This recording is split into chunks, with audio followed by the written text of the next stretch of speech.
Hello student, आज हम पढ़ेंगे सोशल साइंस पार्ट 8 भारतीय संविधान की रचना और लक्षण। हमने इससे पहले वाली वीडियो में क्या पढ़ा था कि भारत के संविधान की रचना कैसे हुई थी। पढ़े थे, रचना के अंदर हमने पढ़ा था, प्रस्तावना पढ़ी थी जिसको हमने क्या माना था, उसकी आत्मा मान रखा था। और 42वां संशोधन कब हुआ था? 1976 में जो 42वां संशोधन हुआ था उसके अंदर कौन से 3 नए शब्द जोड़े गए थे? लोकतंत्रात्मक, समाजवाद और धर्मनिरपेक्ष।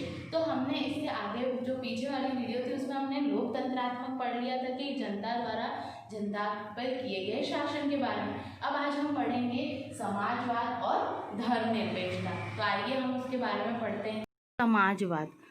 समाजवाद भारत में 1976 में आपातकालीन शासन के दौरान 42वें संशोधन सुधार के द्वारा प्रस्तावना में समाजवाद जोड़ा गया, शब्द जोड़ा गया। मैंने आपको बताया था ना, 1976 में क्या हुआ था? 42वां संविधान संशोधन हुआ था। संशोधन होना मतलब सुधार हुआ था। उसमें कौन सा शब्द जोड़ा गया था? समाजवाद। भारतीय संविधान में की गई अधिकांश व्यवस्थाओं का मूलभूत उद्देश्य प्रत्यक्ष या परोक्ष रूप से सामाजिक क्रांति द्वारा सामाजिक तथा आर्थिक समानता के आधार पर एक लोक कल्याणकारी राज्य की स्थापना थी। अब क्या था, ये क्या बोल रहे कि भारतीय संविधान में क्या था? ऐसी व्यवस्था के मूलभूत उद्देश्य बनाए गए जो प्रत्यक्ष और परोक्ष रूप से डायरेक्ट इनडायरेक्ट क्या कर रहे थे?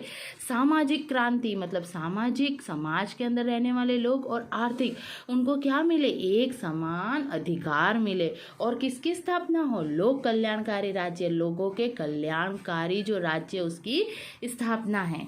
संविधान की प्रस्तावना में सभी नागरिकों को सामाजिक, राजनीतिक और आर्थिक न्याय तथा समानता प्राप्त हो, ऐसी विचारधारा को स्वीकारने वाली समान रचना का उद्देश्य राजनीति के मार्गदर्शक सिद्धांतों में किया गया। अभी मैंने आपको प्रस्तावना बताई थी, उसके अंदर क्या कहा था कि चाहे वो सामाजिक हो, चाहे वो राजनीति में हो या आर्थिक, उनको एक समान न्याय मिले और एक समान क्या हो? समानता मिले।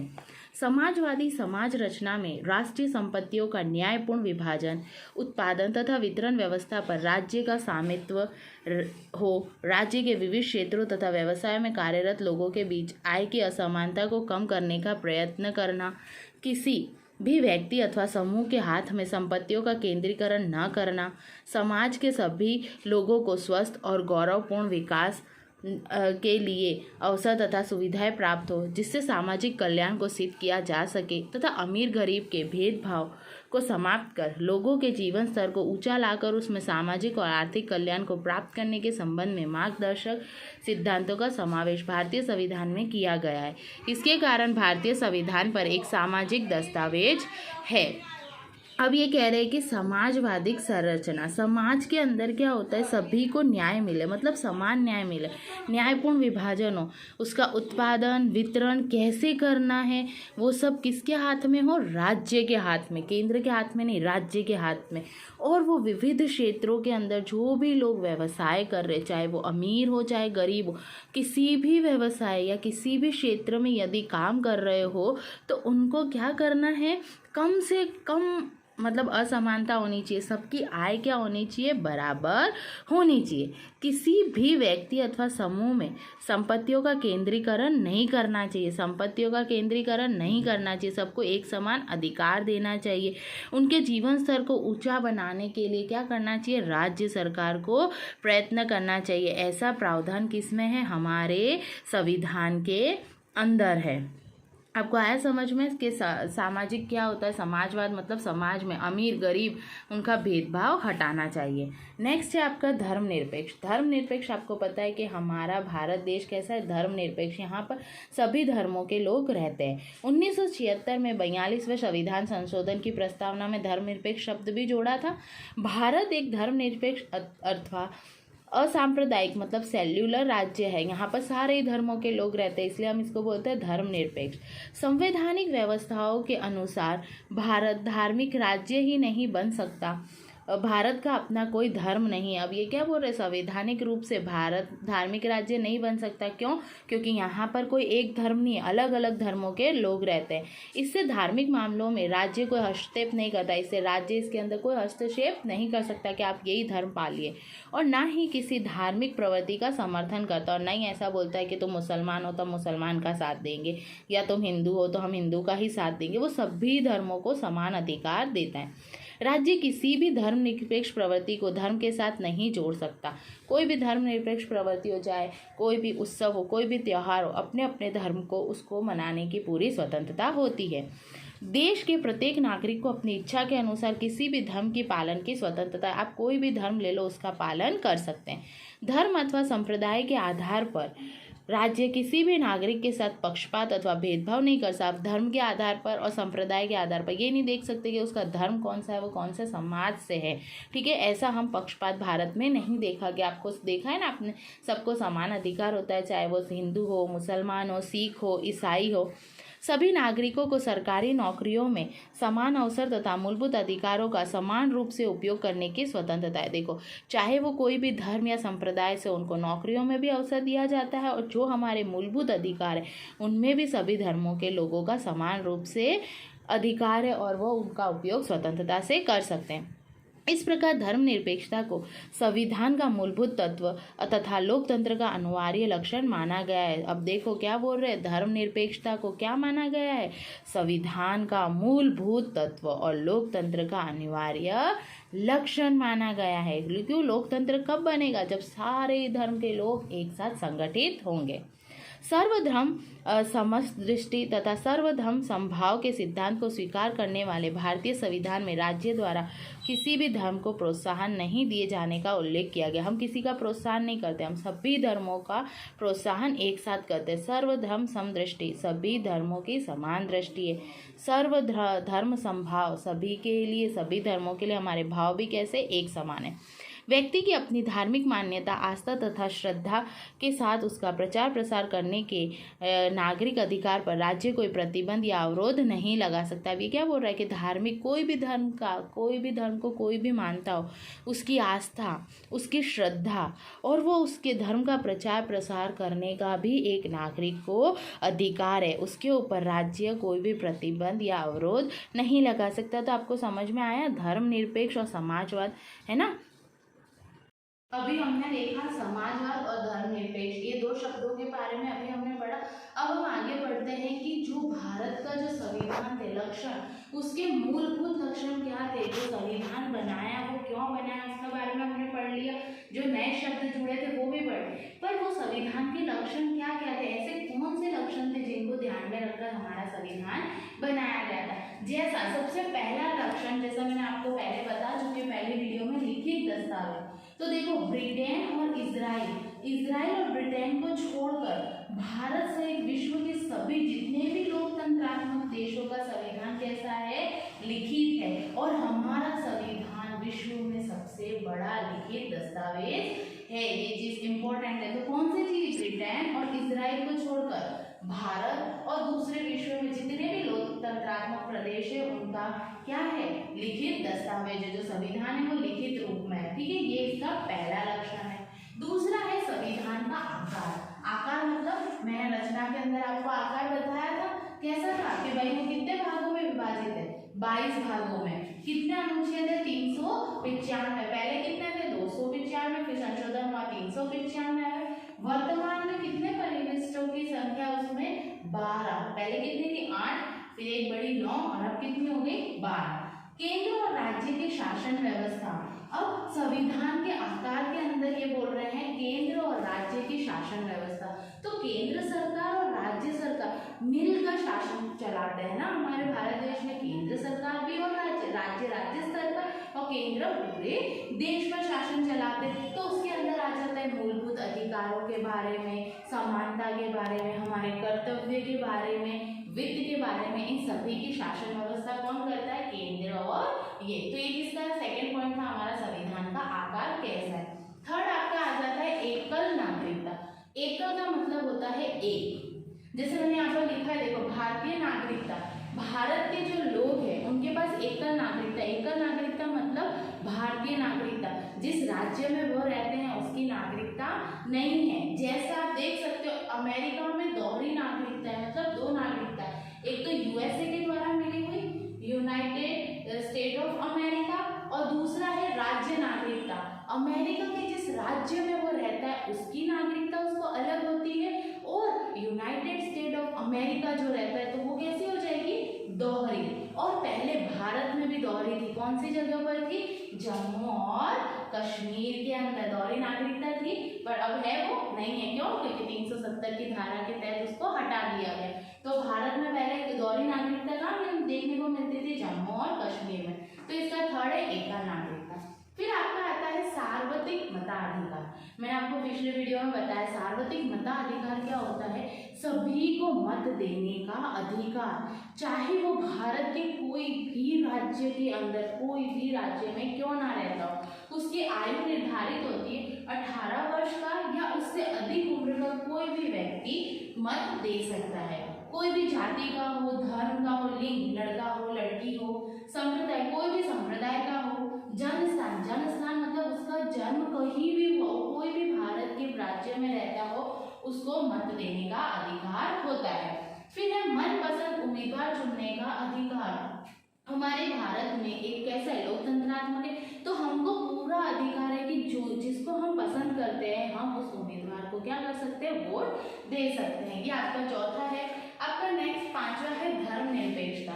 मैंने अभी आपको बताया धर्मनिरपेक्षता। धर्मनिरपेक्षता क्या होती है कि हमारा देश कैसा है? एक धर्मनिरपेक्ष देश है।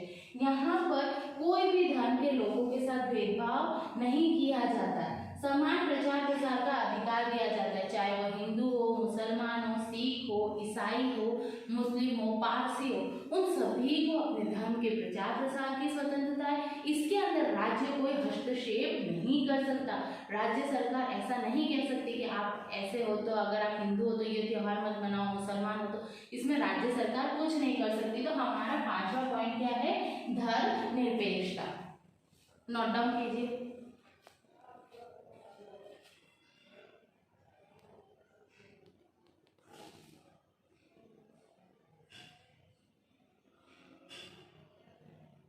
अब हम हमारा छठा देखेंगे लक्षण, केंद्र, मजबूत केंद्र वाला समवाय तंत्र। समवाय मतलब समन्वय वाला तंत्र सबसे मजबूत है भारत का। क्यों?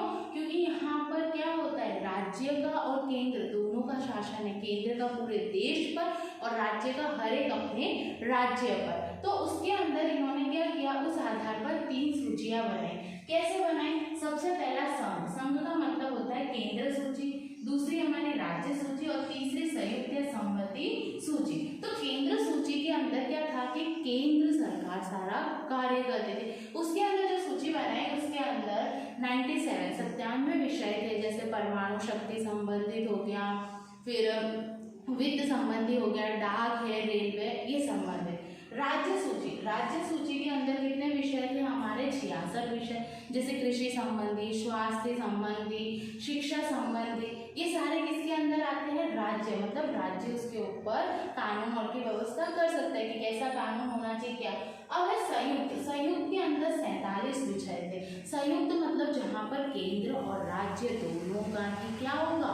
एक साथ समन्वय होगा। जैसे आप देखते हो ना कानून व्यवस्था के अंदर, एक जैसी शिक्षा संबंधी, तलाक है, फौजदारी है, कोई दिवालिया हो गया हो, तो उसमें क्या हो सकता है? राज्य सरकार भी कर सकता है और केंद्र सरकार है वो भी कर सकती है। तो इन 3 सूचियों का उसके अंदर प्रावधान है। अब शेष सत्ताएं हैं, इसी के अंदर शेष सत्ताएं आती। वो शेष सत्ताएं क्या है? जहाँ पर यदि केंद्र सरकार और राज्य सरकार दोनों ही का कोई कार्य ना हो तो वो शेष सत्ताओं में आता है। जैसे वित्तीय बजट जिसको हम बोलते हैं, अगर उसके अंदर भी अगर राज्य और केंद्र का नहीं होता तो वहाँ पर कौन करता है? राष्ट्रपति का जो भी फैसला होता है वो निर्धारित किया जाता है। अब हमारा है 7वां, आपातकाल के दौरान एक तंत्रीय व्यवस्था। आपातकाल मतलब कोई भी बाढ़ हो या कुछ भी आ जाए, है ना, युद्ध हो जाए या हो, तो उसके दौरान एक तंत्रीय व्यवस्था है। एक तंत्रीय मतलब कोई भी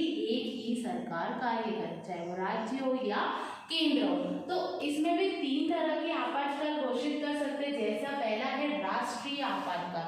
राष्ट्रीय आपातकाल कब घोषित किया जाता है? जब युद्ध होता है, कोई हमारे देश पर आक्रमण करे, जैसे अभी चीन और का चल रहा है ना, कि यदि वो भारत देश पर आक्रमण करेगा तो वो राष्ट्रीय आपातकाल घोषित किया जाता है। राष्ट्रपति शासन कब घोषित किया जाता है? जब राज्य के अंदर यदि कानून व्यवस्था बराबर नहीं होती, जो राज्य के मंत्रिमंडल है या जो भी अगर वो सही कार्य नहीं करते तो उनको भंग करके वहाँ पर कौन सा सा शासन घोषित कर दिया जाता है? राष्ट्रपति शासन। फिर आता है आपका वित्तीय आपातकाल। वित्तीय आपातकाल कब आता है? जब सरकार के पास धन कम हो, जैसे अभी चल रहा है कोरोना के कारण, फिर भी क्या कर रहे हैं वो सभी को दे रहे हैं, जितना उनसे बनता है वो बजट दे रहे हैं। तो ये तीनों क्या होता है आपातकाल के दौरान आते हैं, तब वहाँ पर हमारे एक तंत्रीय व्यवस्था हो जाती है। फिर आपका 8वां पॉइंट है संसदीय शासन पद्धति। संसदीय मतलब 2 सदन होता है, ठीक है। निचला सदन हमारा होता है लोकसभा और ऊपरी सदन होता है हमारे राज्यसभा। लोकसभा के अंदर भी क्या होते हैं? मंत्रिमंडल होते हैं, ठीक है। जो मंत्री क्या करते हैं? वो मंत्री सारे ही उनको समाधान बताते हैं और उनको कौन पारित करता है? फिर लोकसभा के जो गवर्नर होते हैं, ठीक है। राज्यसभा को हम क्या बोलते हैं? ऊपरी, और ये स्थायी सदन होता है। राज्यसभा हमारा क्या होता है? स्थायी सदन होता है। अब ये सदन में जो कार्य करते हैं उनका कार्यकाल कितने वर्ष का होता है? 6 वर्ष का। लेकिन हर दूसरे वर्ष में 1/3 जो लोग होते हैं वो निवृत्त होते हैं, मतलब उनको रिटायरमेंट दिया जाता है और उतने ही लोगों का वापस से क्या होता है? चुनाव के द्वारा स्थायी राज्यसभा में आते हैं, इसलिए हम इसको क्या बोलते हैं?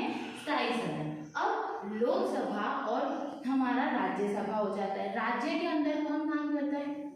केंद्र के अंदर कौन काम करता है? राष्ट्रपति, उसके द्वारा होता है। राज्य में राज्यपाल, जिसको हम गवर्नर कहते हैं। लेकिन उसके बिहाव पर, उनके आधार पर कौन काम करता है? केंद्र में प्रधानमंत्री और राज्य स्तर पर कौन होते हैं? हमारे मुख्यमंत्री, जो किनके आधार पर काम करते हैं? राज्यपाल और राष्ट्रपति के आधार पर। अब हमारा आता है स्वतंत्र तथा निष्पक्ष तथा सुग्रंथित न्यायतंत्र। अब हमारे यहाँ का जो न्यायतंत्र वो स्वतंत्र है, सबके लिए एक समान है, निष्पक्ष है, किसी के लिए भेदभाव वाला नहीं है। सुग्रंथित, सुग्रंथित मतलब अच्छे से तैयार किया हुआ क्या है? एक तंत्र है। जैसे आप देखो न्यायतंत्र, सबसे पहले हमारे केंद्र के अंदर क्या होता है? सर्वोच्च न्यायालय। सर्वोच्च न्यायालय मतलब क्या होता है? Supreme court. उसके बाद आपका उच्च न्यायालय, उच्च न्यायालय हाई कोर्ट।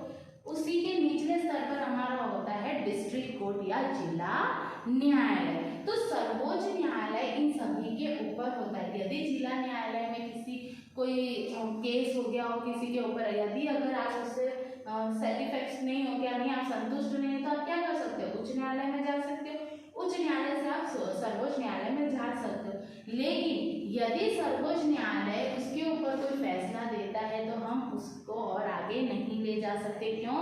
क्योंकि सर्वोच्च न्यायालय का जो फैसला होता है वो कौन सा होता है? अंतिम फैसला होता है। तो कैसे आपको समझ में आ गया कि वो कैसे स्वतंत्र, निष्पक्ष और सुग्रंथित होता है। उसके बाद हमारा नेक्स्ट है न्यायिक समीक्षा। न्यायिक समीक्षा मतलब केंद्र और राज्य के शासन की व्यवस्था को देखने के लिए न्यायालय की व्यवस्था करना। न्यायतंत्र के बाद अब केंद्र और राज्य क्या कर रहे हैं? कानून बना रहे हैं, उनका प्रशासन चल रहा है, वो कुछ राजनीति कर रहे हैं, तो उनका ध्यान में उनके कार्यों को निगरानी करने के लिए क्या बनाया गया? न्यायालय की स्थापना की गई। वो न्यायालय इनके जितने भी काम हैं उनको क्या करता है? आगे पारित करता है, देखता है कि उनका काम अच्छे से हो रहा है या नहीं। उसके बाद है मूलभूत अधिकार और कर्तव्य। तो संविधान का लक्षण है, मैंने आपको बताया था, सभी को मूलभूत अधिकार दे रखे, जैसे समानता का अधिकार, स्वतंत्रता का अधिकार, शोषण के विरुद्ध अधिकार, है ना।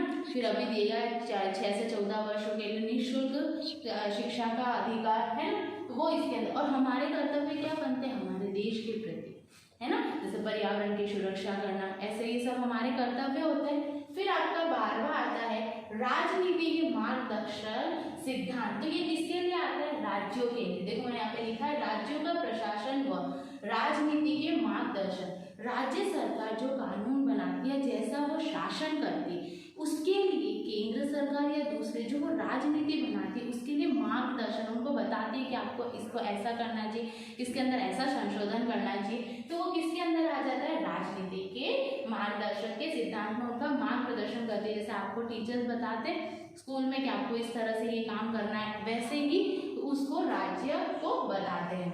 फिर आपका आता है 13वां आता है पिछड़े वर्षों तथा आदिवासियों के लिए विशेष व्यवस्था।